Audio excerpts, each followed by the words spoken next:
हमने भिलाई टाइम्स ने कचरू साहू के परिजनों से मुलाकात की तो उनकी बेटी ने सबसे पहले यही डिमांड की थी कि उनके पिता की हत्या हुई है, ना कि सुसाइड। पहले पुलिस ये मानकर चल रही थी कचरू साहू ने खुदकुशी की है। जबलपुर जो मध्य प्रदेश उच्च न्यायालय है उनके द्वारा आदेशित किया गया था कि जो लोहारेडी के मृतक कचरू साहू जिसकी लाश जो है एमपी के थाना बिरसा क्षेत्र के जंगल में मिली थी, उसका शव का उत्खनन करके रीपोस्टमार्टम किया जाए। इसके लिए एमपी के जो बालाघाट जिले के डॉक्टर हैं उनकी टीम आई थी और हमारे यहाँ से जो नमस्कार, जय जोहार, जय छत्तीसगढ़। मैं यशवंत और आप देखना शुरू कर चुके हैं भिलाई टाइम्स। कवर्धा लोहारेडी केस में आज बड़ा अपडेट है।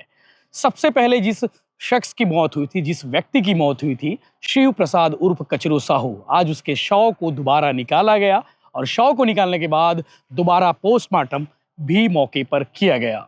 जबलपुर हाईकोर्ट के आदेश के बाद ये प्रोसेस आज किया गया। दरअसल कचरू साहू के परिजनों ने डिमांड की थी, मांग की थी कि निष्पक्ष जांच हो, इसके साथ साथ शव को दोबारा निकाल कर पोस्टमार्टम कराया जाए ताकि जो चोट के निशान हैं वो सामने आ सके। हालांकि आपको मालूम होगा कि कचरू साहू के हत्यारों को पहले ही पुलिस ने पकड़ लिया है और उसके बाद खुलासा किया था। कचरू साहू की हत्या कैसे की गई थी, इसके बारे में भी हमने लास्ट वीडियो बनाया था। कचरू साहू के विरोधी रघुनाथ साहू के बेटे और उसके सहयोगियों ने किस तरह से मारपीट कर उसकी हत्या की थी और हत्या करने के बाद फांसी के फंदे पर पेड़ पर लटका दिया था। और इस हत्या के बाद गांव में तनाव की स्थिति निर्मित हुई और स्थिति जो है हिंसा का रूप ले ली। उसके बाद रघुनाथ साहू के घर पर तोड़फोड़ हुई और रघुनाथ साहू को गांव वालों ने, कुछ आरोपियों ने जिंदा जला दिया। इस मामले में आपको मालूम होगा कि खूब सियासत हुई और काफ़ी बवाल भी हुआ। छत्तीसगढ़ में इस पर चर्चा होती रही। जब हमने भिलाई टाइम्स ने कचरू साहू के परिजनों से मुलाकात की तो उनकी बेटी ने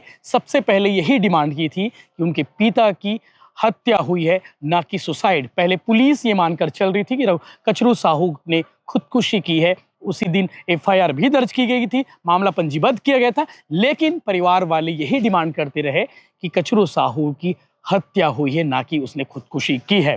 वो डिमांड ये भी करते रहे कि अगर कचरू साहू के शव का पोस्टमार्टम किया जाए उसके बाद स्थिति और भी स्पष्ट हो जाएगी। और इसीलिए आज कचरू साहू के शव को बाहर निकाला गया कब्र से। उसके बाद उसका अंतिम संस्कार भी, यानी कि मौके पर ही जो प्रोसेस होता है, जो प्रक्रिया होती है, उसे पूरा किया गया। आपको मालूम होगा कि 15 सितंबर को बालाघाट के सीमावर्ती क्षेत्र में, जो कवर्धा और बालाघाट की सीमा क्षेत्र पर कचरू साहू की लाश मिली थी और हत्या के मामले में बालाघाट पुलिस ने रघुनाथ साहू के बेटे, भांजे समेत 4 लोगों को गिरफ्तार किया गया था। और अब कचरू साहू के शव की फिर से फॉरेंसिक जांच की गई है। जबलपुर हाईकोर्ट के फैसले के बाद शिव प्रसाद उर्फ कचरू साहू के शव को खोदकर आज निकाला गया। 83 दिन बाद शिव प्रसाद उर्फ कचरू साहू के शव को खोदकर बाहर निकाला गया। बालाघाट पुलिस मौके पर मौजूद रही। आप आगे इस विषय को लेकर सुनेंगे डीएसपी ने क्या कुछ जानकारी दी है। वहीं इस पर सियासत आगे भी जारी रहेगी। आपको मालूम होगा कि छत्तीसगढ़ की सरकार को इस मामले में घेरने की कोशिश कांग्रेस की ओर से की गई। वहीं बीजेपी का ये आरोप था कि कांग्रेस इसमें इन्वॉल्व है, कांग्रेस ने इस पर साजिश की है और इसीलिए इतना बड़ा दंगा फसाद हुआ। इस पर लगातार अपडेट्स आपको मिलते रहेंगे, आप चैनल के साथ बने रहिए। कवर्धा लोहारेडी केस को लेकर हम लगातार स्टोरी करते रहे। ग्राउंड रिपोर्ट हमने दिखाई थी।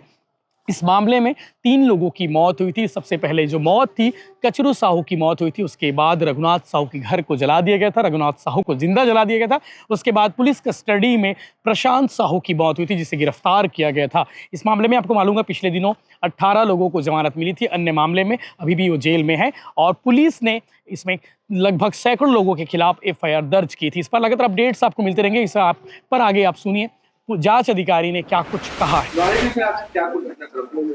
माननीय उच्च न्यायालय जबलपुर जो मध्य प्रदेश उच्च न्यायालय है उनके द्वारा आदेशित किया गया था कि जो लोहारेडी के मृतक कचरू साहू जिसकी लाश जो है एमपी के थाना बिरसा क्षेत्र के जंगल में मिली थी, उसका शव का उत्खनन करके रीपोस्टमार्टम किया जाए। इसके लिए एमपी के जो बालाघाट जिले के डॉक्टर हैं उनकी टीम आई थी और हमारे यहाँ से जो कार्यपालिक मजिस्ट्रेट के रूप में एसडीएम बोरला भी उपस्थित थे और पुलिस सुरक्षात पुलिस थी। तो आज उनके बॉडी का जो है शव का उत्खनन किया गया और शव का उत्खनन करके मध्य प्रदेश के डॉक्टरों की टीम द्वारा उनका वहीं मौके पर ही पोस्टमार्टम किया गया। पोस्टमार्टम करने के बाद जो आवश्यक उनके शरीर के कुछ अंग हैं उनको जब्ती किया गया और वापस से जो उनका जो पार्थिव शरीर है उसको उस स्थान पर में दफना दिया गया।